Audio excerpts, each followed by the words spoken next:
ചർച്ച തുടരുന്നു. Shri P C George, ഇവിടെ കോൺഗ്രസിനെ പിന്നോട്ടടിക്കുന്ന ഘടകം അല്ലെങ്കിൽ കോൺഗ്രസ് ഭയപ്പെടുന്ന ഒരു ഘടകം എന്താണ്? അതായത് നമ്മളിത് മനസ്സിലാക്കേണ്ട ഹസ്കർ പറഞ്ഞൊരു മാറ്റമുണ്ട്. ഒരു പ്രധാനമന്ത്രി ഭീഷണനായി നോക്കിയിരുന്നു എന്ന് പറഞ്ഞു അദ്ദേഹം. എനിക്ക് മനസ്സിലായി. അതായത് നരസിംഹറാവു എന്ന് പറയുന്ന കോൺഗ്രസ് പ്രധാനമന്ത്രി കർഷകർ ബാബരി മസ്ജിദ് തകർക്കുമ്പോൾ വേദനയോട് നോക്കി നിന്നു എന്ന് അദ്ദേഹം പറഞ്ഞു. നരസിംഹറാവുവിന് ഇഷ്ടപ്പെട്ടില്ല എന്നുള്ള അർത്ഥത്തിൽ തെറ്റാണത്. ആ ഈ ബാബരി മസ്ജിദിന് 8 കിലോമീറ്റർ അടുത്ത് ആയിരക്കണക്കിന് ഇന്ത്യൻ പട്ടാളം ഉണ്ടായിരുന്നു. മിനിറ്റ് വെച്ച് കർഷകരെ അവസാനിപ്പിച്ച് ബാബരി മസ്ജിദ് സംരക്ഷിക്കാൻ കഴിയുമായിരുന്നു. പക്ഷെ അന്നത്തെ സാഹചര്യത്തിൽ മാത്രമല്ല, പ്രത്യേകമായി ബാബരി മസ്ജിദ് ഇഷ്യൂ വളർന്നു വന്നപ്പോ, രാമക്ഷേത്രമായിട്ട് വന്നപ്പോ, അവിടെ രാമക്ഷേത്രമായിരുന്നു എന്നും ബാബർ ഉണ്ടാക്കിയ വഴക്കാണെന്നും ഒക്കെ ജനങ്ങളെ മുഴുവൻ മനസ്സിലാക്കി. ആ നിലയ്ക്ക് ഈ പ്രശ്നം പരിഹരിക്കപ്പെടണമെങ്കിൽ ബാബരി മസ്ജിദ് തകർക്കണം. അത് തകർന്നോട്ടെ എന്നാണ് ഇന്ത്യൻ രാഷ്ട്രീയം എല്ലാവരും ചിന്തിച്ചത്. എന്തിനാ വഴക്കുണ്ടാക്കുന്നത്? സത്യമല്ലേ അത്? അതുകൊണ്ടാണ് ഇത് തകർന്നത്. പക്ഷെ അവിടെ ഒരു രാമക്ഷേത്രം പണിയുമ്പോൾ ഇന്ത്യൻ പ്രധാനമന്ത്രി മാന്യത കാണിച്ചു. തൊട്ടടുത്ത് കേന്ദ്ര ഗവൺമെന്റിന്റെ പണം മുടക്കി അവിടെ ഒരു മസ്ജിദ് പണിയുകയാണ്. ആ മാന്യതയല്ലേ? എല്ലാ മതവിഭാഗങ്ങളോടും നീതി പുലർത്തണമെന്ന് എന്ന കാഴ്ചപ്പാടോടുകൂടി രാമൻ എന്ന് പറയുന്ന വികാരം, മനുഷ്യ വികാരം, ഇന്ത്യയുടെ വികാരമാണ്. ആ വികാരത്തിന് പരിഹാരം ഉണ്ടാക്കുന്നതോടൊപ്പം തന്നെ തൊട്ടടുത്ത് അവിടുത്തെ മുസ്ലിം മത നേതാക്കന്മാരിട്ട് ആലോചിച്ച് അവരെ കൊണ്ട് തന്നെ നിർബന്ധിച്ച് വലിയ പണം മുടക്കി. എന്റെ മതത്തിന് ചെലവെന്നും പറയുന്നില്ല, പല കണക്കുകൾ വന്നു. വലിയ തോതിലൊരു മസ്ജിദ് പണിയുകയാണ് അവിടെ.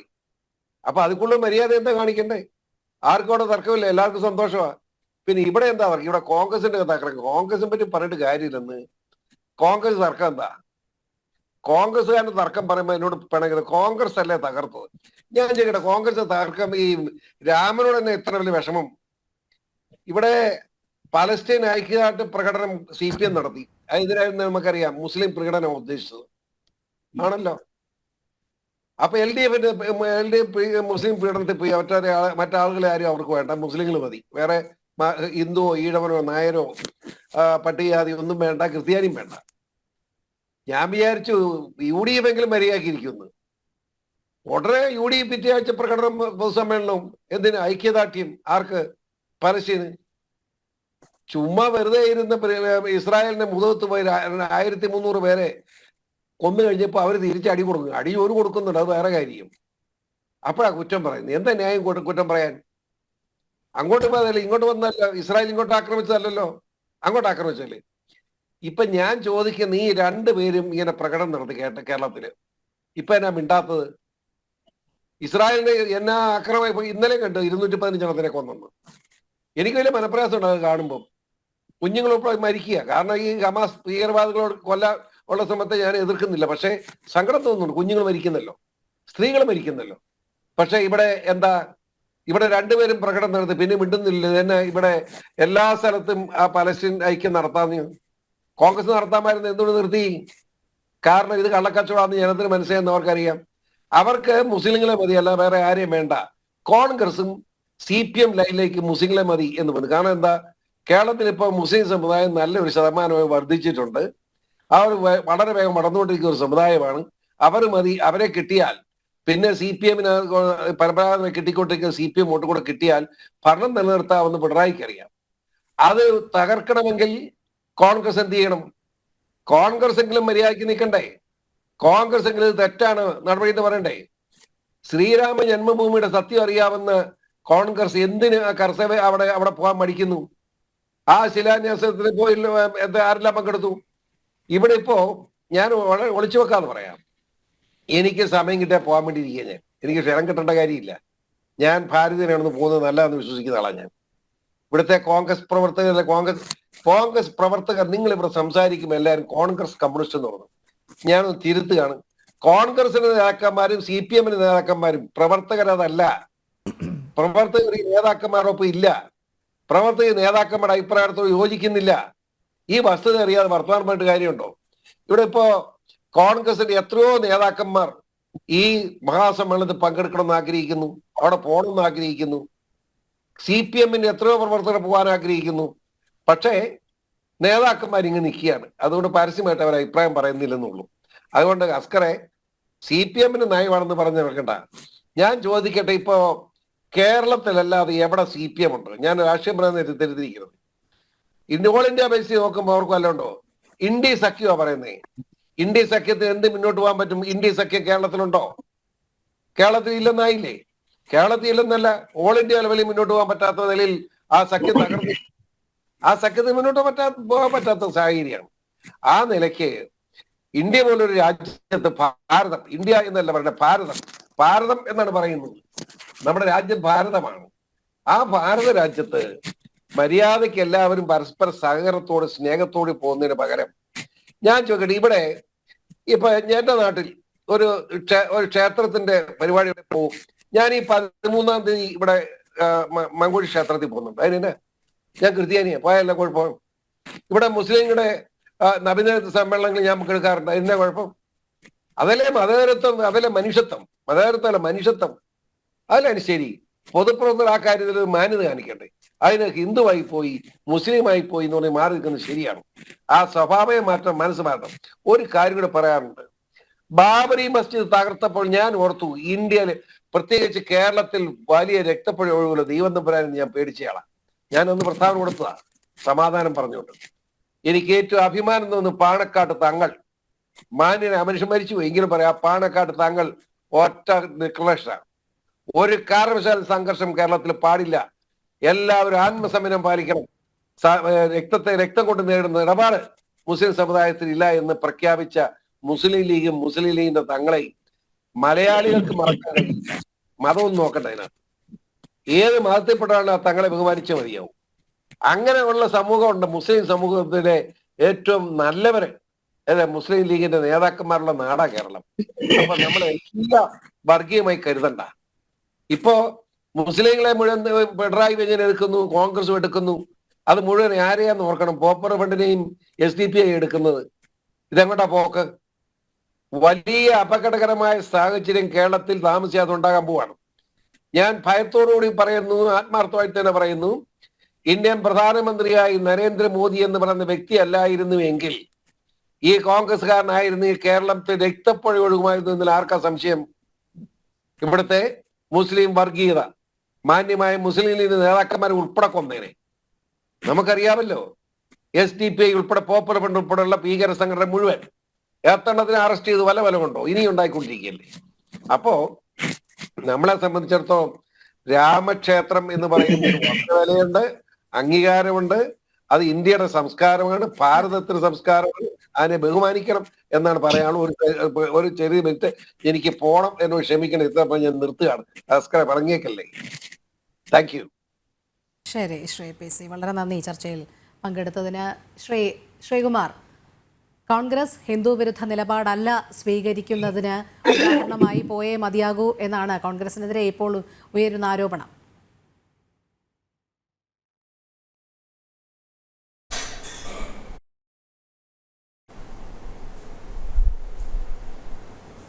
ശ്രീകുമാർ കേൾക്കുന്നുണ്ടോ? ഇവിടെ കോൺഗ്രസ് വലിയ ത്രിശങ്കു സ്വർഗത്തിലാണ്. കാരണം ഉത്തരേന്ത്യയിലെ ഹിന്ദുക്കളെ ബോധ്യപ്പെടുത്തണമെങ്കിൽ രാമപ്രതിഷ്ഠാ ചടങ്ങിൽ പങ്കെടുക്കണം. പക്ഷേ കേരളത്തിൽ അതിന് സാധിക്കുന്നില്ല. പ്രീണന രാഷ്ട്രീയത്തിന്റെ ഭാഗമായി 4 വോട്ടിന് വേണ്ടി കോൺഗ്രസ് പിന്മാറുന്നു. എന്ത് നിലപാടിലേക്കാണ് കോൺഗ്രസ് മാറുന്നത്?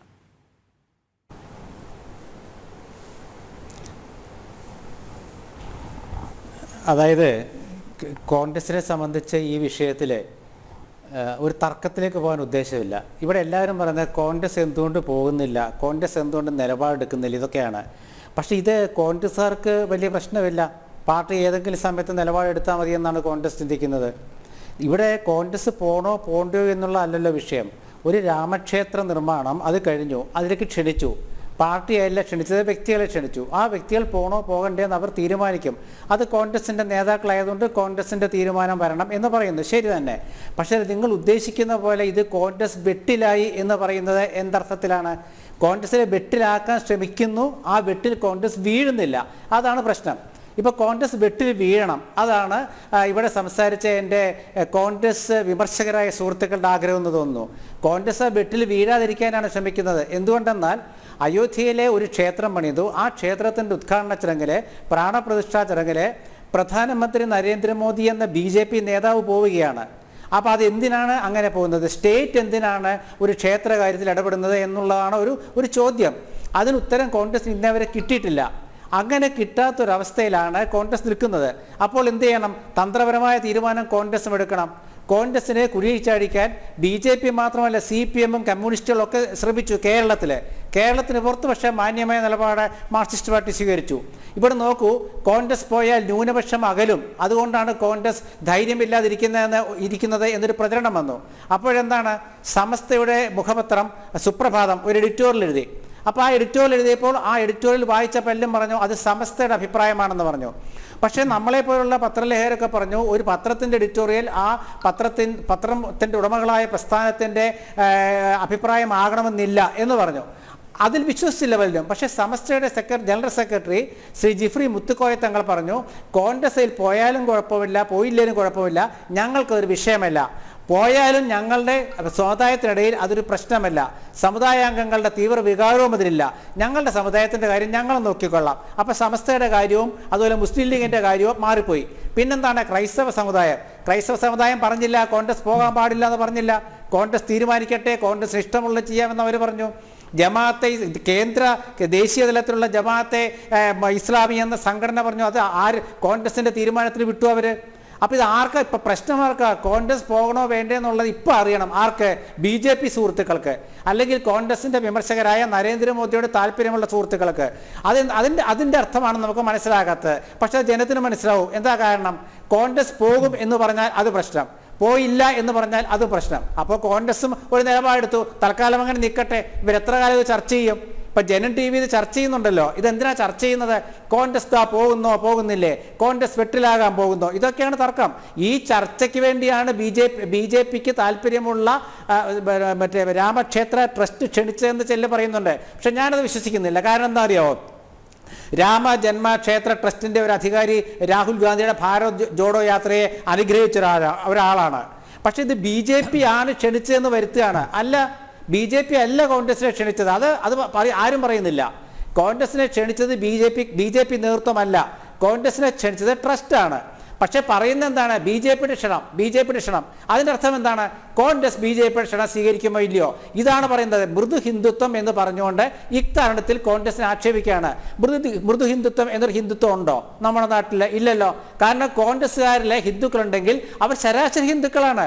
ഒരു ശരാശരി ഹിന്ദുവിന് ക്ഷേത്ര ദർശനം നിഷിദ്ധമല്ല. വിശ്വാസിയായിടത്തോളം കാലം രാമക്ഷേത്രത്തിലെ കോൺഗ്രസ് നേതാക്കൾ പോകും. അത് പ്രധാനമന്ത്രി ആ സമയത്ത് പൂജ ചെയ്യുന്ന സമയത്തെ രാഷ്ട്രീയ ലക്ഷ്യം കണക്കാക്കിയുള്ള ആ പൂജാ സമയത്തെ മുഹൂർത്തത്തിന് പോകണോ, അതല്ല ആ പൂജയൊക്കെ കഴിഞ്ഞ് പ്രധാനമന്ത്രി മടങ്ങിയിട്ട് സ്വസ്ഥമായിട്ട് ദർശനത്തിന് പോകണോ? ഇതാണ് കോൺഗ്രസിന് മുമ്പിലുള്ള കാര്യം. വിശ്വാസത്തിന്റെ അടിസ്ഥാനത്തിൽ ഏത് നേതാവിനും പറയാം പോകണമെന്ന്. ഇപ്പോൾ ഹിമാചൽ പ്രദേശ് മുഖ്യമന്ത്രി പറഞ്ഞില്ലേ പോകണമെന്ന്, അദ്ദേഹം പോകുന്നു പറഞ്ഞില്ലേ. അതുപോലെ ദിഗ്വിജയ് സിംഗ് പറഞ്ഞില്ലേ. അതുപോലെ കർണാടകത്തിലെ നേതാക്കൾ പറഞ്ഞില്ലേ. അത് മാത്രമല്ല, ഈ ക്ഷേത്ര നിർമ്മാണത്തിന് അക്കാലത്ത് കോൺഗ്രസിന്റെ പല നേതാക്കളും പ്രവർത്തകരും സംഭാവന കൊടുത്തില്ലേ. ഇനി അതുമാത്രമല്ല, ഈ ശ്രീരാമൻ എന്നൊക്കെ പറയുന്നത് ഹിന്ദു ആചാരത്തിന്റെ അവരുടെ ഒരു അവതാരമാണ്, ദൈവമാണ്. പക്ഷെ ആ ദൈവത്തെ ഒരു രാഷ്ട്രീയ പ്രതീകമായിട്ട് മാറ്റാൻ ശ്രമിക്കുന്നതല്ലേ പ്രശ്നമായത്?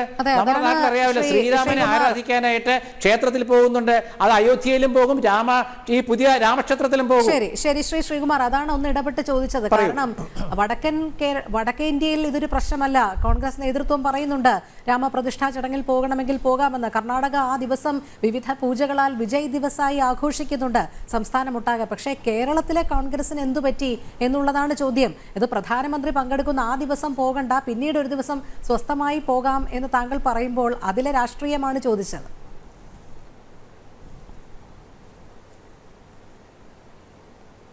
അതായത് കേരളത്തിലെ കോൺഗ്രസും കേന്ദ്രത്തിലെ കോൺഗ്രസിനും ഇല്ലല്ലോ.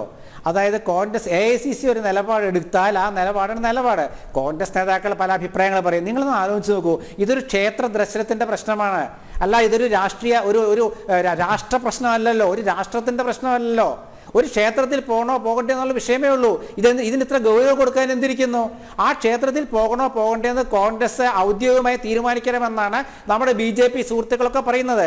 നിങ്ങളുടെ കാര്യം ആലോചിക്കുക. മാർക്സിസ്റ്റ് പാർട്ടി പറഞ്ഞു ഞങ്ങൾ അവിടെ പോകുന്നില്ല. പക്ഷേ മാർക്സിസ്റ്റ് പാർട്ടി പറഞ്ഞോ കോൺഗ്രസിനോട് പോകാൻ പാടില്ല എന്ന് പറഞ്ഞോ? ഇല്ലല്ലോ. CPI പറഞ്ഞോ പോകാൻ പാടില്ലെന്ന്? ഇല്ലല്ലോ. ഏതെങ്കിലും ന്യൂനപക്ഷ സംഘടന പറഞ്ഞോ പോകാൻ പാടില്ലെന്ന്? ഇല്ലല്ലോ. കാരണം എന്താണ്? അവർ BJPയുടെ രാഷ്ട്രീയ ലക്ഷ്യം മനസ്സിലാക്കി. എന്താണ് ബി ജെ പിയുടെ രാഷ്ട്രീയ ലക്ഷ്യം? കോൺഗ്രസ് രണ്ടിലൊന്ന് ഇപ്പൊ പറയണം. ഇപ്പൊ പറയാൻ സൗകര്യമില്ലെന്നാണ് കോൺഗ്രസ് പറയുന്നത്. ഇവിടെ നിൽക്കട്ടെ, ബി ജെ പി ഒന്ന് ചിന്തിക്കട്ടെ, ബി ജെ പി ഒന്ന് അസ്വസ്ഥമാകട്ടെ, ബി ജെ പി നേതാക്കൾ അസ്വസ്ഥമാകട്ടെ, കോൺഗ്രസിന്റെ നിലപാടെന്താ അതറിയാനുള്ള ജിജ്ഞാസ വർദ്ധിക്കട്ടെ. എന്നിട്ട് അവസാനം കോൺഗ്രസ് തീരുമാനം വരൂ. ഒരു കാര്യം ആലോചിക്കുക, ഒരു മതേതര പാർട്ടിയാണ് കോൺഗ്രസ്. എന്താണ് മതേതര പാർട്ടി എന്ന് വെച്ചാൽ എന്താണ്? അത് മഹാത്മാഗാന്ധിയുടെ ചിന്താഗതിയാണ്. എന്താണ് മഹാത്മാഗാന്ധിയുടെ ചിന്താഗതി? ഞാൻ ഒരു സനാതന ഹിന്ദുവാണ് എന്ന് ഗാന്ധിജി പറഞ്ഞു. ഒപ്പം അദ്ദേഹം പറഞ്ഞു എനിക്ക് മറ്റു മതങ്ങളെയും ബഹുമാനമാണ്. അതുപോലാണ് കോൺഗ്രസിന്റെ കാര്യം. ഇവിടെ ബഹുമാന്യനായ അഡ്വക്കേറ്റ് രാംകുമാർ പറഞ്ഞു ജവഹർലാൽ നെഹ്റുവിന്റെ കാര്യം ശരിയാണ്. നെഹ്റു പറഞ്ഞു അദ്ദേഹത്തിന്റെ ചിതാഭസ്മം ഹിമാലയ സാനുക്കളിലും ഇന്ത്യയിലെ നദികളിലും വിതരണം എന്ന് പറഞ്ഞു. ഇന്ത്യയിലെ നദികളിലും ഹിമാലയ സാനുക്കളിലും വിതരണം എന്നാ പറഞ്ഞത്. ഒരു നദിയുടെ മാത്രം പേരല്ല അദ്ദേഹം പറഞ്ഞത്. അവിടെ വിതറി. കാരണം എല്ലാ ഭാരതീയ സംസ്കാരത്തിൽ വിശ്വസിക്കുന്ന എല്ലാവരും ചിന്തിക്കുന്നതല്ലേ? വിശ്വാസമുണ്ട്, രാഷ്ട്രമുണ്ട്, രാഷ്ട്ര ചിന്താഗതിയുണ്ട്, പൈതൃകമുണ്ട്, ഇതെല്ലാം നമ്മൾ വിശ്വസിക്കുന്നുണ്ട്. പക്ഷേ അത് രാഷ്ട്രീയമാക്കി മാറ്റുക. ഒരു രാമക്ഷേത്രത്തിന്റെ പൂജയ്ക്ക് പ്രധാനമന്ത്രി പോകണമെന്ന് എന്താ ഇത്ര നിർബന്ധം? പ്രധാനമന്ത്രി ആ പൂജാ ചടങ്ങിൽ പ്രധാനമന്ത്രിയാണോ പങ്കെടുക്കേണ്ടത്? സ്റ്റേറ്റിന് അവിടെ എന്താ കാര്യം എന്നാണ് ഒറ്റ ചോദ്യം. അവിടെ പൂജാരികൾക്കാണ്, അവിടെ വിശ്വാസികൾക്കാണ് പ്രാധാന്യം. അവിടെ ബി ജെ പി ആയുധമാക്കാൻ ശ്രമിക്കുന്നു. അല്ലെങ്കിൽ അവർക്ക് എന്താ, കോൺഗ്രസ് എന്താ നിലപാട് എന്ന് ചോദിക്കേണ്ട കാര്യം ഇരിക്കുന്നു. കോൺഗ്രസ് നേതാക്കൾ എവിടെയൊക്കെ പോകുന്നു? ഈ രാഹുൽ ഗാന്ധിയുടെ ഭാരത് ജോഡോ യാത്രയിലെ എത്രയോ ക്ഷേത്രങ്ങളിൽ അദ്ദേഹം ദർശനം നടത്തി. ഇതൊക്കെ നമ്മൾ കാണുന്നില്ലേ? പക്ഷെ ബി ജെ പിയുടെ ആ ഒരു രാഷ്ട്രീയ കളിക്ക് കൃത്യമായ സമയത്ത് ഉത്തരം കോൺഗ്രസ് നൽകും. അതുവരെ ബി ജെ പിയും ഒന്ന് ജിജ്ഞാസ പൂണ്ട് നിൽക്കട്ടെ. എത്രത്തോളം ജിജ്ഞാസ അവർ പൂണ്ട് എത്രത്തോളം അവർ ജിജ്ഞാസ ഉണ്ടാകുന്നു, അവരിൽ ജിജ്ഞാസ ഉണ്ടാകുന്നു എന്നാണ് കോൺഗ്രസും ചിന്തിക്കുന്നത്. രാഷ്ട്രീയമല്ലേ, കോൺഗ്രസും രാഷ്ട്രീയം കളിക്കാൻ തന്നെയാണ് തീരുമാനിച്ചതെന്നാണ് എനിക്ക് തോന്നുന്നത്. ശരി, അങ്ങനെയാണോ Shri T P Jayachandran master? ഇവിടെ ബി ജെ പിയുടെ കുതന്ത്രത്തിന് കോൺഗ്രസ് വഴങ്ങാത്തതാണ് എന്നാണ് കോൺഗ്രസിന്റെ നിലപാട്. അങ്ങനെയാണോ കരുതേണ്ടത്? മലയാളത്തിൽ ഒരു ചൊല്ലുണ്ട്, ശ്രീകുമാർ സാറിനെ കാണുമ്പോൾ എനിക്ക് തോന്നുന്നത് അതാണ്, വീണടം വിദ്യയാക്കുക. ബഹുമാനപ്പെട്ട ശ്രീകുമാർ സാർ, ഭാരതീയ ജനതാ പാർട്ടിയെ സംബന്ധിച്ചിടത്തോളം രാമക്ഷേത്രം ഒരു രാഷ്ട്രീയ വിഷയമല്ല. അടിവരയിട്ട് ഞാൻ പറയും, ബി ജെ പിയെ സംബന്ധിച്ചിടത്തോളം രാമക്ഷേത്രം ഒരു രാഷ്ട്രീയ വിഷയമല്ല. താങ്കൾ പലവരും പറഞ്ഞ രാജ്യത്തിന്റെ സംസ്കാരവുമായി ബന്ധപ്പെട്ടതാണ്. ഇനി താങ്കൾ എന്നോട് ഒരു ചോദ്യം ചോദിച്ചു, എന്നോടല്ല സ്പോഷകരോട്. സ്റ്റേറ്റിന് ക്ഷേത്ര നിർമ്മാണത്തിൽ എന്താണ് കാര്യം? താങ്കൾ സ്വയം ചോദിക്കൂ. സോമനാഥ ക്ഷേത്ര നിർമ്മാണത്തിൽ സർദാർ വല്ലഭായ് പട്ടേലിന് എന്തായിരുന്നു കാര്യം? എന്തുകൊണ്ടായിരുന്നു സർദാർ വല്ലഭായ് പട്ടേൽ സോമനാഥ ക്ഷേത്രത്തിന്റെ പുനർനിർമ്മാണത്തിന് ജവഹർലാൽ നെഹ്റു പോലും അനുമതിയില്ലാതെ അദ്ദേഹം അതിനിറങ്ങി തിരിച്ചത്? എന്തുകൊണ്ടായിരുന്നു സനാതന ധർമ്മിയായും മാതൃകാ മതേതരവാദിയുമായും ഒക്കെ താങ്കൾ ചൂണ്ടിക്കാണിക്കുന്ന മഹാത്മാഗാന്ധി ഈ സോമനാഥ ക്ഷേത്ര നിർമ്മാണത്തിൽ വലിയ താല്പര്യം കാണിച്ചത്? ഒരു കാര്യം അദ്ദേഹം പറഞ്ഞു, സർക്കാർ ഫണ്ട് ഉപയോഗിക്കാൻ പാടില്ല. വളരെ കൃത്യമായിട്ട് ഞാൻ പറഞ്ഞു. ഇനി ഇവിടത്തേക്ക് നമ്മൾ തിരിച്ചു വന്നാൽ ഞാൻ ചോദിക്കട്ടെ സാർ, താങ്കൾ പറയുന്ന മാതിരി ഇത് ബി ജെ പിയുടേതാണോ? ഇത് താങ്കൾ പറയുന്ന മാതിരി ഉണ്ടായതാണോ? 1992 ഒരു തർക്കമന്ദിരവുമായി ബന്ധപ്പെട്ട ഒരു അനിഷ്ട സംഭവം ഉണ്ടായി. വ്യവഹാരം കോടതിയിലെത്തി. ഭാരതത്തിന്റെ പരമോന്നത നീതിപീഠം സുപ്രീം കോടതി ഐകകണ്ഠ്യേന വ്യത്യസ്ത അഭിപ്രായമില്ലാതെ അവരൊരു വിധി പ്രഖ്യാപിച്ചു. ആ വിധിയിൽ അവർ രാജ്യത്തിലെ സമാധാനത്തിനുതകുന്ന ഒട്ടനവധി കാര്യങ്ങൾ മുൻപോട്ട് വെച്ചു. ഒരു ട്രസ്റ്റിനെ കോടതി നിശ്ചയിച്ചു. ഭൂമി റിസീവറുടെ കയ്യിൽ നിന്നും ട്രസ്റ്റിനെ ഏൽപ്പിച്ചു. ട്രസ്റ്റ് ക്ഷേത്ര നിർമ്മാണം പൂർത്തിയാക്കി. താങ്കൾക്ക് അറിയില്ലായിരുന്നോ 2019 ഈ വിധി കോടതി പറയുകയും നിർമ്മാണം ട്രസ്റ്റിനെ ഏൽപ്പിക്കുകയും ചെയ്യുമ്പോൾ അതിന്റെ പ്രാണപ്രതിഷ്ഠാ ചടങ്ങും അധികം വൈകാതെ നടക്കുമെന്ന് താങ്കൾക്ക് അറിയില്ലായിരുന്നു? ഇനി ബി ജെ പിക്ക് ഇത് കോൺഗ്രസിനകത്ത് നിങ്ങൾ ഇങ്ങനെ കഴിവിടി കൂടുന്നതിൽ ബി ജെ പി എന്തിനു കുറ്റം പറയണം? ഞാൻ ഒറ്റ ചോദ്യം, എന്തുകൊണ്ടാണ് KPCC ഇതിന് പരസ്യ പ്രസ്താവന അരുത് എന്ന് പറയുന്നത്? AICC ഓൾ ഇന്ത്യ കോൺഗ്രസ് കമ്മിറ്റിയുടെ ഭാഗമല്ലേ KPCC? എന്താണ് KPCCയുടെ ചില നേതാക്കന്മാർ ഇങ്ങനെ പറയാനുള്ള കാരണം? ഇവിടെയാണ് കേരളത്തിന്റെ വൈശിഷ്ട്യമായ സാഹചര്യങ്ങളെ നമ്മളൊക്കെ വിലയിരുത്തേണ്ടത്.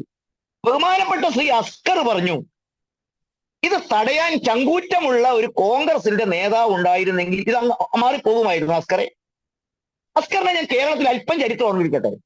അങ്ങാടിപ്പുറത്ത് ഒരു തളിക്ഷേത്രം ഉണ്ടായിരുന്നു. അസ്കറിന് അറിയാമല്ലോ, മലപ്പുറം ജില്ലയിൽ. അതിന്റെ പുനരുദ്ധാരണമായി വന്നപ്പോൾ അസ്കറിന് അറിയാൻ വേണ്ടി ആരായിരുന്നു കേരളം എന്ന് ഭരിച്ചത് എന്ന്. അന്ന് ഇടതുപക്ഷത്തിന്റെ സഖാക്കന്മാര്, KSYF-കാര്, ലിപിക്കുട്ടികളൊക്കെ അന്ന് മുദ്രാവാക്യം അസ്കർ ഓർക്കുന്നുണ്ടാവും. ഒരുപക്ഷെ അസ്കറിന്റെ ചെവിയിൽ ഇപ്പോഴും അത് മുഴങ്ങുന്നുണ്ടാകും. ഈ കേളപ്പൻ എന്ന പഴയ കോൺഗ്രസ്സുകാരൻ ശ്രീകുമാർ സാർ കൂടി ശ്രദ്ധിക്കണം, അതിന് മുന്നോട്ട് വന്നു. പട്ടി പാത്തിയ കല്ലുമ്മൽ ചന്ദനം പൂശിയ കേളപ്പ. ബാക്കി ഞാൻ പൂരിപ്പിക്കുന്നില്ല. അസ്കറെ അന്ന് നട്ടല്ലുണ്ടായിരുന്നില്ലേ EMS-ന്റെ? അത് ഊരി വെച്ചിട്ടായിരുന്നു അദ്ദേഹം കേരളത്തിന്റെ മുഖ്യമന്ത്രി പദത്തിലിരുന്നത്. ഞാൻ പറയുന്നത് ജനാധിപത്യം എന്ന് പറയുന്നത്, ജനവികാരം എന്ന് പറയുന്നത്, അതിനെ മാനിക്കാത്ത ഒരു ഭരണാധികാരിക്കും ജനങ്ങൾക്ക് മുമ്പിൽ നിൽക്കില്ല അസ്കറെ. ഇവിടെ ഞാൻ കേരളത്തിൽ നിങ്ങൾക്ക് ഇപ്പൊ പറയാം. കാരണം എന്താ?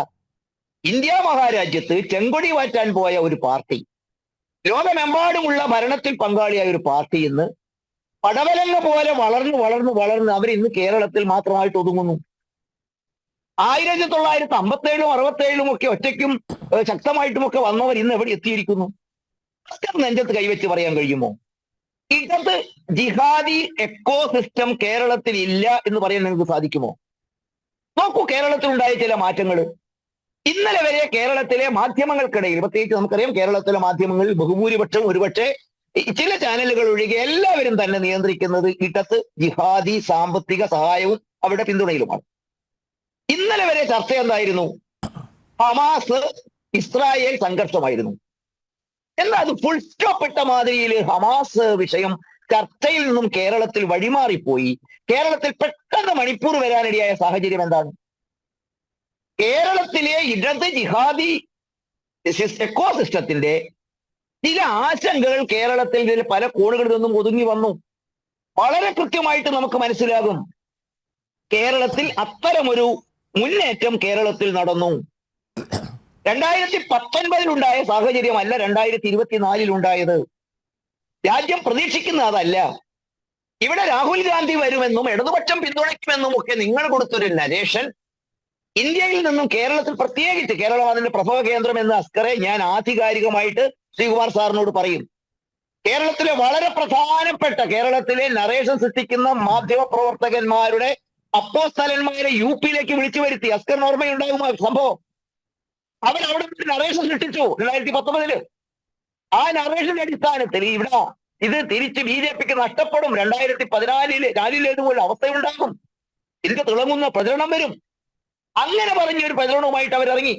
കേരളത്തിലെ പത്രപ്രവർത്തക യൂണിയന്റെ സർക്കുലർ കേരളത്തിൽ പരസ്യമാക്കിയതാണോ പിന്നീട്? പക്ഷെ ഇപ്പൊ അതൊക്കെ കൈവിട്ടിന്ന് പോയിരിക്കുന്നു. സമീപകാലത്തുണ്ടായ ചില സംഭവങ്ങൾ. BJP ഒരു കാര്യം അസ്കറിനോടും ശ്രീകുമാർ സാറിനോടും പറയും, ഞങ്ങൾ ഉയർത്തിപ്പിടിക്കുന്നത് വികസനം മാത്രമാണ്. 5 സംസ്ഥാനങ്ങൾ തെരഞ്ഞെടുപ്പ് നടന്നല്ലോ. അവിടെ BJP രക്ഷിച്ചത് സാർ ഈ അയോധ്യയാണോ? ഇന്ന് വന്നുകൊണ്ടിരിക്കുന്ന വാർത്തകൾ ഞാൻ താങ്കളുടെ മുമ്പാക്ക് ശ്രദ്ധയിൽപ്പെടുത്താം. ഭാരതീയ ജനതാ പാർട്ടിക്ക് അസാധ്യമാണ്, അപ്രാപ്യമാണ് എന്ന് തോന്നിയ ഒരു കേന്ദ്രമായിരുന്നു ലക്ഷദ്വീപ്, അല്ലെ? ലക്ഷദ്വീപിലെ പർദ്ദയ്ക്കുള്ളിൽ വെച്ച് കാത്തു സൂക്ഷിക്കാനും അവിടെ വികസനം ഒരിക്കലും എത്തരുത് എന്നുള്ള പ്രതീക്ഷയിലായിരുന്നു കേരളത്തിൽ. നിങ്ങൾക്കറിയാം അവിടെ ചില പ്രവർത്തനങ്ങൾ ഈ ഗവൺമെന്റ് തുടക്കമിട്ടപ്പോൾ ആ പ്രദേശത്ത് ഇവർ നടത്തിയിരിക്കുന്ന അനധികൃത മയക്കുമരുന്ന് ഇടപാടുകൾ, അനധികൃത മത്സ്യബന്ധനം, ഒരിക്കലും വികസനം വരാത്ത അവിടുത്തെ അവസ്ഥ. ഇന്നിപ്പോ ലോകം ശ്രദ്ധിക്കുന്നത് എങ്ങോട്ടേക്കാ? ഞാൻ ശ്രീകുമാർ സാറിനോടും അസ്കറിനോടും തുറന്നു പറയും, ഞങ്ങൾ ഭരിക്കുന്നതിന് 10 കൊല്ലം നിങ്ങളായിരുന്നല്ലോ ഇന്ത്യ ഭരിച്ചത്. 60 കൊല്ലക്കാലത്തോളം ഇന്ത്യ ഭരിച്ചത് നിങ്ങളായിരുന്നല്ലോ. ഈ ലക്ഷദ്വീപിലെ ഏതെങ്കിലും ഒരു ദ്വീപില് 10 അടിയിൽ കൂടുതൽ, 3 മീറ്ററിൽ കൂടുതലുള്ള റോഡുകൾ ഉണ്ടായിരുന്നുവോ? ഉപ്പ് തൊട്ട് കർപ്പൂരം വരെ കേരളത്തിലും അങ്ങ് കർണാടകയിലും ചെന്നിട്ട് വാങ്ങേണ്ട അവസ്ഥ ഉണ്ടായിരുന്നില്ലേ? വിദ്യുത് ശക്തി അവിടെ കിട്ടാക്കഞ്ഞി ആയിരുന്നില്ലേ? മത്സ്യബന്ധനത്തിൽ നിന്നുള്ള വരുമാനം മൂലം ഇക്കാലത്ത് ദരിദ്രരായ ഒരു സമൂഹമായിട്ട് അവർ മാറിയില്ലേ? ചില പ്രവർത്തനമൊക്കെ തുടങ്ങി കേരളത്തിൽ അവിടുന്ന് വന്ന ചില അതിന്റെ ഏജന്റുമാര് വലിയ ബഹളം വെച്ചു. പക്ഷെ ഇന്നെന്താ ചിത്രം എന്താണ്? ഇന്റർനാഷണൽ ടൂറിസം ഡെസ്റ്റിനി ആയിട്ട് ആ പ്രദേശം മാറുന്നു.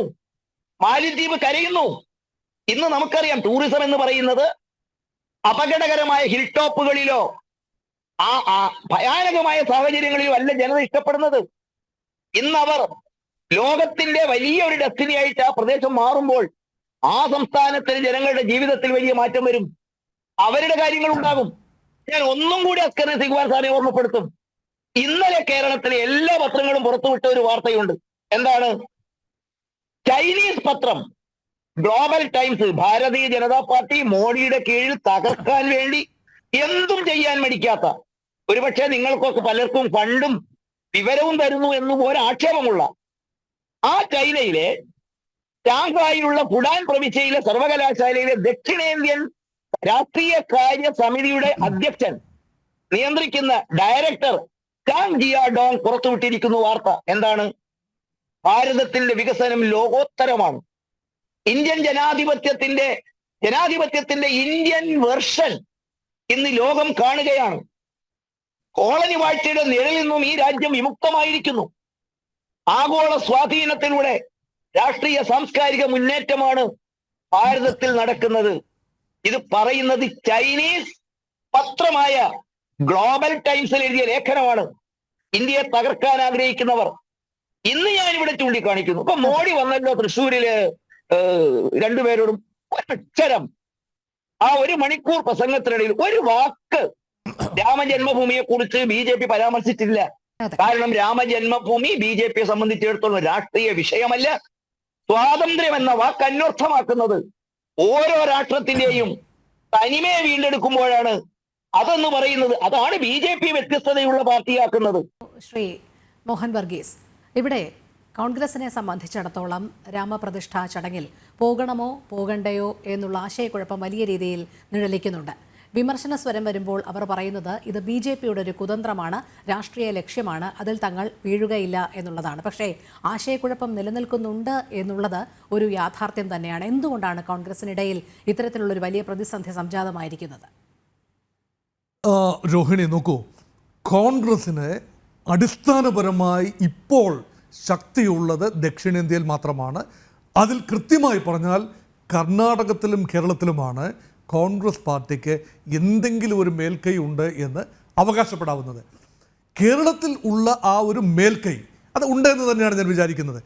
ഇപ്പോൾ ഒരു ലോക്സഭാ തെരഞ്ഞെടുപ്പിലേക്ക് പോകുന്ന വേളയിൽ UDFന് ഒരുപക്ഷെ അനുകൂലമായ ഇവിടുത്തെ ഭരണവിരുദ്ധ വികാരമായിക്കൊള്ളട്ടെ, മറ്റ് ചില കാര്യങ്ങളായിക്കൊള്ളട്ടെ, ഇതെല്ലാം UDFന് അനുകൂലമാകാവുന്ന ഒരു അന്തരീക്ഷം.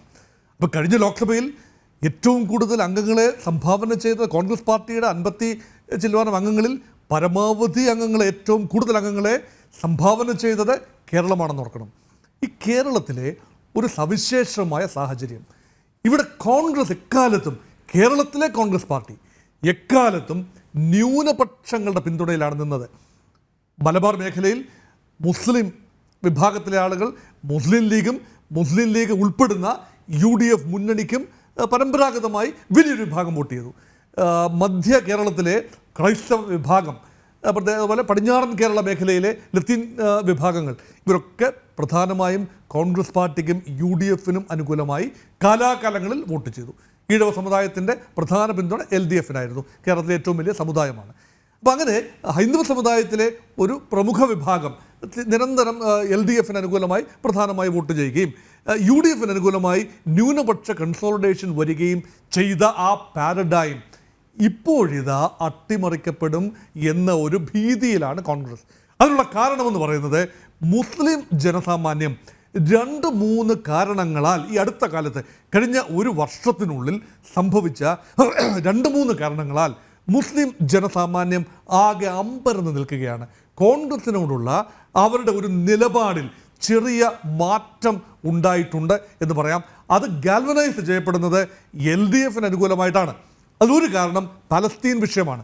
പലസ്തീൻ വിഷയത്തിൽ ഇസ്രയേൽ ഗസയിൽ നടത്തുന്ന വലിയ തോതിലുള്ള ആക്രമണങ്ങൾക്ക്, ഗസയിൽ ചൊരിയുന്ന രക്തത്തിന്, അതിൽ ഗസയിലെ ആളുകളോട്, പ്രത്യേകിച്ചും ഹമാസിനോട് എന്ന് പറയുന്നില്ല, ഗസയിലെ ആളുകളോട് ഐക്യദാർഢ്യം പ്രഖ്യാപിച്ചുകൊണ്ട് LDF മഹാസമ്മേളനം നടത്തുകയും റാലി നടത്തുകയും ചെയ്യുമ്പോൾ അതിന് തക്ക രീതിയിൽ UDFും കൂടെ പ്രതികരിക്കുന്ന രീതിയാണ്, അല്ലെങ്കിൽ പ്രതികരിക്കാൻ നിർബന്ധിതരാകുന്നു. അതെന്തുകൊണ്ടാണ്? മുസ്ലിം ലീഗിനെയും മുസ്ലിം ജനസാമാന്യത്തെയും കൂടെ നിർത്താനുള്ള ഒരു ഭാഗം, ഒരു അടവെന്നുള്ള നിലയിൽ, അല്ലെങ്കിൽ ഒരു കമ്മിറ്റ്മെൻ്റ് എന്നുള്ള നിലയിൽ അത് ചെയ്യാൻ നിർബന്ധിതമാകുന്ന ഒരു കാഴ്ചയാണ് കാണുന്നത്. പക്ഷേ ഭാരതീയ ജനതാ പാർട്ടി വളരെ സമൃദ്ധമായി തന്നെയാണ് കാര്യങ്ങൾ നീക്കുന്നത്. ഈ ഒരു കാര്യത്തിൽ ക്രൈസ്തവ സമുദായത്തിന് കേരളത്തിലെ ക്രൈസ്തവ സമുദായത്തിന് ചെറിയ ആശങ്കയും അതൃപ്തിയുമുണ്ട്. ഇടതുപക്ഷവും UDFും മുസ്ലിം പ്രീണന നയം സ്വീകരിക്കുമ്പോൾ സ്വാഭാവികമായും ക്രൈസ്തവ സമുദായങ്ങൾക്ക്, വിവിധ അവാന്തര വിഭാഗങ്ങൾക്ക് ഒരു ചെറിയ ഒരു നീരസമുണ്ട് എന്ന് വേണമെങ്കിൽ പറയാം. അത് ക്യാപിറ്റലൈസ് ചെയ്യാനുള്ള ഒരു ശ്രമം കൂടി രാഷ്ട്രീയമായി ഭാരതീയ ജനതാ പാർട്ടി നടത്തിയെങ്കിൽ അതിനെ നമുക്ക് തെറ്റ് കാണാനാവില്ല. കാരണം അത് പാർട്ടിയാണ്, ഭാരതീയ ജനതാ പാർട്ടി രാഷ്ട്രീയ കക്ഷിയാണ്. സ്വാഭാവികമായി അനുകൂലമായ അന്തരീക്ഷം സംജാതമാക്കുന്നതിന് അവരും അവരുടേതായ രീതിയിൽ കാര്യങ്ങൾ ചെയ്യും. അതുകൊണ്ടാണ് ക്രിസ്ത്യൻ ജനസാമാന്യത്തിന് നേരെ പല രീതിയിലുള്ള ഒലിവ് ബ്രാഞ്ചുകൾ പ്രധാനമന്ത്രി മുന്നോട്ട് വെക്കുന്നു. മണിപ്പൂർ വിഷയം അവിടെ ഉണ്ട്. പശ്ചാത്തലത്തിൽ മണിപ്പൂർ വിഷയം നിൽക്കുമ്പോഴും പ്രധാനമന്ത്രി സന്ദർശനങ്ങളിൽ ക്രൈസ്തവ വിഭാഗങ്ങളോട് ഒരു സമഭാവന കാട്ടാനുള്ള തീരുമാനം. ഇതാണ് രണ്ടാമത്തെ ഒരു പ്രധാനം. മൂന്നാമത്തെ ഒരു പ്രധാന വിഷയം ഇന്ന് നടന്നൊരു വിഷയമാണ്. നോക്കൂ, മാലദ്വീപിൻ്റെ ഒരു മന്ത്രി ഇന്ന് ഉച്ചയ്ക്ക് ഒരു സമൂഹ മാധ്യമങ്ങളിൽ പ്രധാനമന്ത്രി നരേന്ദ്രമോദിക്കെതിരെ ഒരു ശക്തമായ ആക്ഷേപകരമായ ഒരു കമൻ്റ് ഇടുകയാണ്. അതിനുള്ള പ്രകോപനം എന്താണ്? പ്രധാനമന്ത്രി നരേന്ദ്രമോദി ഇന്ത്യയുടെ ഭൂപ്രദേശമായ, ഇന്ത്യയുടെ പരമാധികാര പ്രദേശമായ മലയാളം സംസാരിക്കുന്ന മുസ്ലിങ്ങൾ മാത്രം വസിക്കുന്ന ലക്ഷദ്വീപിൽ സന്ദർശനം നടത്തുന്നു. അവിടുത്തെ ടൂറിസം വികസനത്തിന് കാര്യമായ പദ്ധതികൾ പറയുന്നു. അത് മാലദ്വീപിനെ ചൊടിപ്പിക്കുന്നത് എന്തിനാണ്? നോക്കൂ, മാലദ്വീപ് മുസ്ലിം രാജ്യമാണ്. മൃഗീയമായ മുസ്ലിം ഭൂരിപക്ഷമുള്ള ഏതാണ്ട് 99% മുസ്ലിങ്ങളുള്ള രാജ്യമാണ്. മാലദ്വീപിൻ്റെ നിലപാട് മാറിയിരിക്കുന്നു. ചൈനയോടടുക്കുന്ന ഒരു നിലപാട് മാലദ്വീപ് സ്വീകരിച്ചിരിക്കുന്നു. അതുമാത്രമല്ല, ടൂറിസം രംഗത്തെ വളരെ വലിയ സാധ്യതകളുള്ള ഒരു രാജ്യമാണ് മാലദ്വീപ്. ലക്ഷദ്വീപ് വലിയൊരു ടൂറിസ്റ്റ് ഡെസ്റ്റിനേഷനായി വന്നാൽ അത് മാലദ്വീപിന് മത്സരിക്കാനാവാതെ വരും. ഇന്ത്യയുടെ ഭാഗമായ ലക്ഷദ്വീപ് ആ പ്രദേശത്ത് തന്നെയുള്ള രാജ്യമാണ്. അപ്പം ദക്ഷിണ കടലുകളിൽ അല്ലെങ്കിൽ ഇന്ത്യ മഹാസമുദ്രത്തിൻ്റെ ദക്ഷിണ ഭാഗത്ത് ഉള്ള 2 ദ്വീപ സമൂഹങ്ങളാണ് ഇന്ത്യയുടെ ഭാഗമായ ലക്ഷദ്വീപും മാലദ്വീപ് എന്ന രാജ്യവും. അപ്പോൾ പരസ്പരം മത്സരമാണ്. അപ്പം ഇതിനകത്ത് എവിടെയൊക്കെയോ ഈ ഒരു മുസ്ലിം ഫാക്ടർ കടന്നു വരുന്നു എന്നത് കേരളവുമായി ബന്ധപ്പെട്ട കാര്യം കൂടിയാണ്. കേരളത്തിൻ്റെ ജനസംഖ്യ തന്നെയാണ്, അല്ലെങ്കിൽ കേരളീയത്തിൻ്റെ ഭാഷ സംസാരിക്കുന്ന വിഭാഗമാണ് ലക്ഷദ്വീപ്. അങ്ങനെയെല്ലാം നോക്കുമ്പോൾ കോൺഗ്രസ് പാർട്ടി കേരളത്തിൽ ഒരു പ്രത്യേക നിലപാടെടുത്ത് രാമക്ഷേത്രത്തിൻ്റെ വിഷയം വരുമ്പോൾ അങ്ങോട്ട് തിരിഞ്ഞു നോക്കാതിരിക്കുക. കേരളത്തിന് വേറൊരു നിലപാടാണ്. ഇന്ത്യ എന്തെങ്കിലും ചെയ്തോട്ടെ, അല്ലെങ്കിൽ വടക്കേ ഇന്ത്യ എന്തെങ്കിലും ചെയ്തോട്ടെ, ഇവിടെ ഞങ്ങൾ ശക്തമായ നിലപാട് ഭാരതീയ ജനതാ പാർട്ടിക്കെതിരെയും രാമക്ഷേത്രത്തിൽ കോൺഗ്രസ് നേതാക്കൾ പോകുന്നതിനെതിരെയും ഞങ്ങൾ സംസാരിച്ചു കൊണ്ടിരിക്കും എന്ന നിലപാടിലാണ് ഇപ്പോൾ. അത് രാഷ്ട്രീയമായ കോൺഗ്രസ് പാർട്ടിയുടെ നിലനിൽപ്പിന്റെ വിഷയമാണ് രോഹിണി. അതുകൊണ്ടാണ് അങ്ങനെ സംഭവിക്കുന്നത്. അതെ, ശ്രീകുമാർ, അങ്ങനെയാണോ? ഇസ്ലാം സമുദായത്തിന്റെ ഏതെങ്കിലും രീതിയിലുള്ള അപ്രീതി തങ്ങളെ ബാധിക്കുമെന്നുള്ളതാണോ കോൺഗ്രസിനെ ഇതിൽ നിന്ന് പിന്നോട്ട് കൊണ്ടുപോകുന്നത്?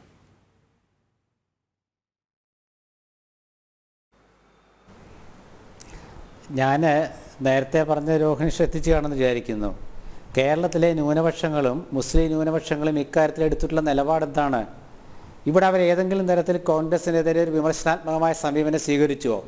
അതെന്താ മറന്നു പോകുന്നത്? മുസ്ലിം സമുദായം പറഞ്ഞത് എന്താണ്? സമസ്തയുടെ നിലപാടാണല്ലോ ഇവിടെ ആളുകൾ പൊക്കിപ്പിടിച്ചു കൊണ്ടുവന്നത്. സമസ്തയുടെ ജനറൽ സെക്രട്ടറി എത്ര പത്രസമ്മേളനത്തിൽ വിശദീകരിച്ചിട്ടും മനസ്സിലാകുന്നില്ലേ? ഞങ്ങൾക്കതൊരു വിഷയമല്ല. കോൺഗ്രസിന് അവിടെ പോവുകയോ പോകാതിരിക്കുകയോ ചെയ്യാം.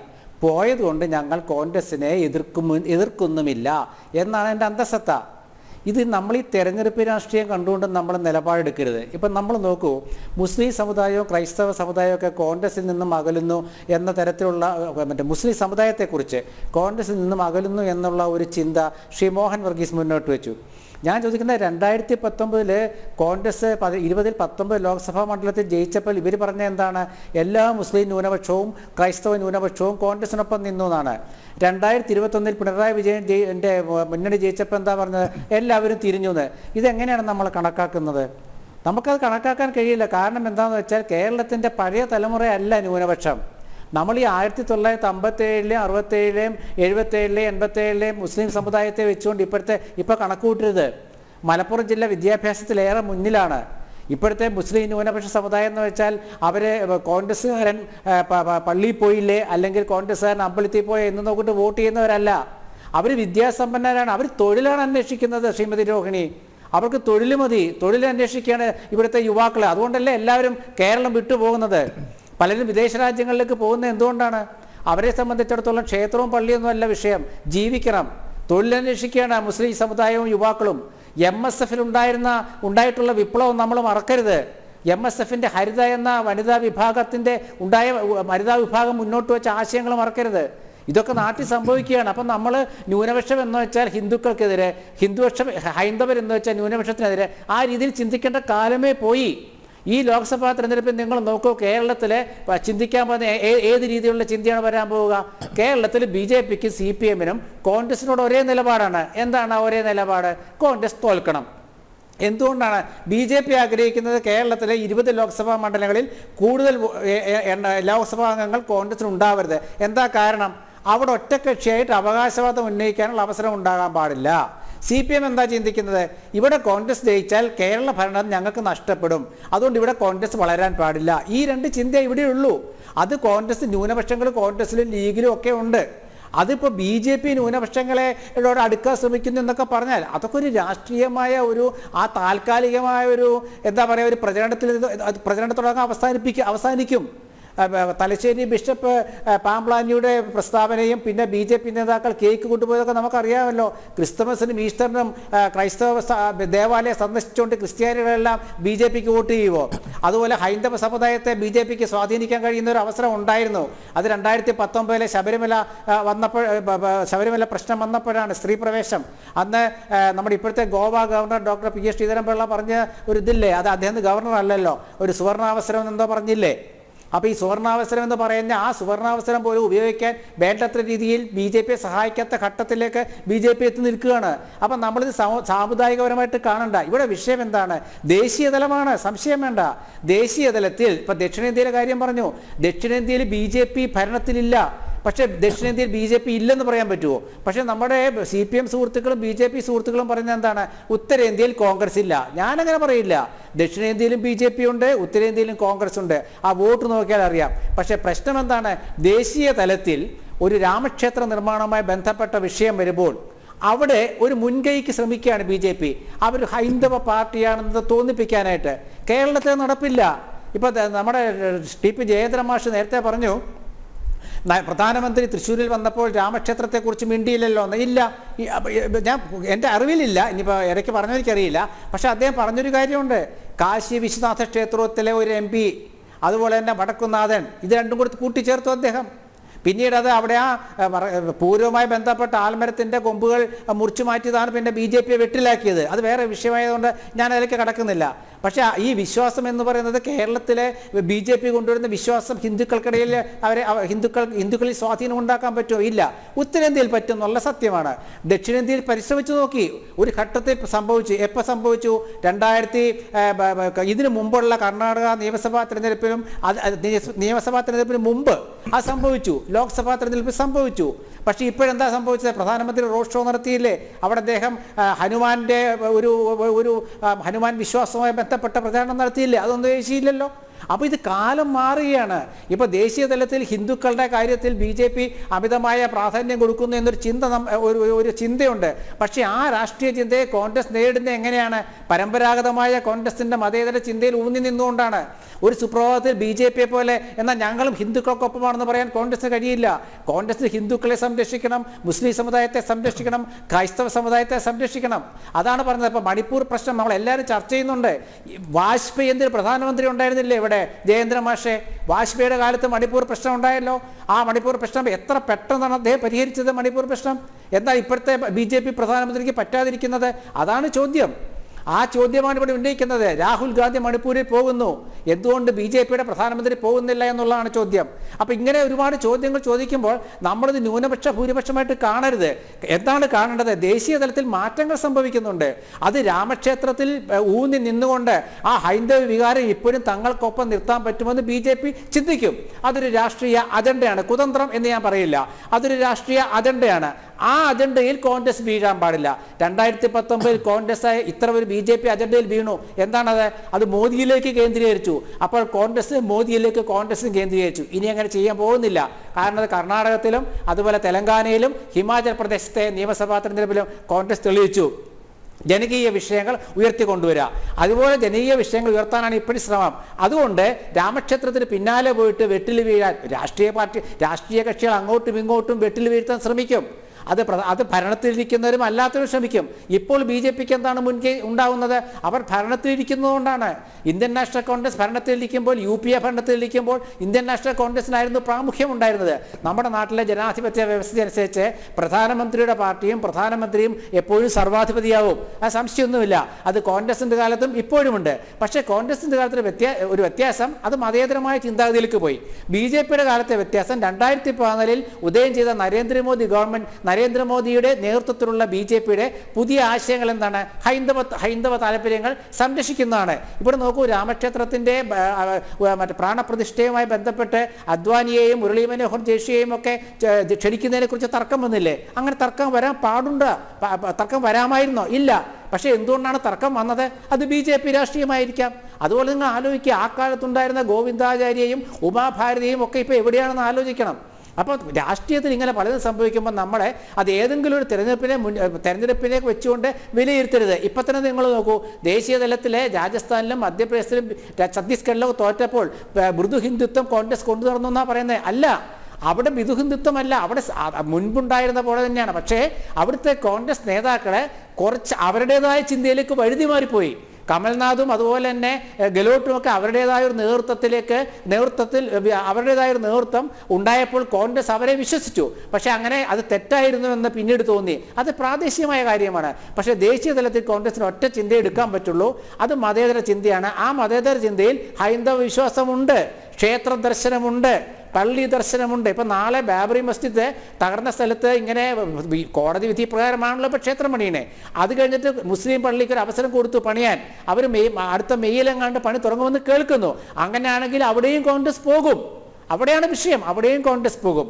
രാമക്ഷേത്രത്തിലും നാളെയോ മറ്റന്നാളോ കോൺഗ്രസ് നേതാക്കൾ പോകും. പക്ഷേ പ്രാണപ്രതിഷ്ഠാ ചടങ്ങ്, പ്രധാനമന്ത്രി പങ്കെടുക്കുന്ന ചടങ്ങ്, അത് BJP അവരുടെ രാഷ്ട്രീയ ലക്ഷ്യത്തിന് ഉപയോഗിക്കുമ്പോൾ അവിടെ പോകണോ, ആ മുഹൂർത്തത്തിന് പോകണോ എന്നുള്ളതാണ് ഒരു ചിന്തയുള്ളത്. അപ്പോൾ BJP പറഞ്ഞ് ഇപ്പോൾ അഭിപ്രായം പറയുന്നില്ല. അതാണ് കോൺഗ്രസിന്റെ തന്ത്രം. അപ്പോൾ രണ്ട് തന്ത്രം ഏറ്റുമുട്ടട്ടെ, അവസാനം എന്തുണ്ടാവും നമുക്ക് കാത്തിരുന്ന് കാണാം. ശരി, തിരികെ എത്താം ഇടവേളയ്ക്ക് ശേഷം.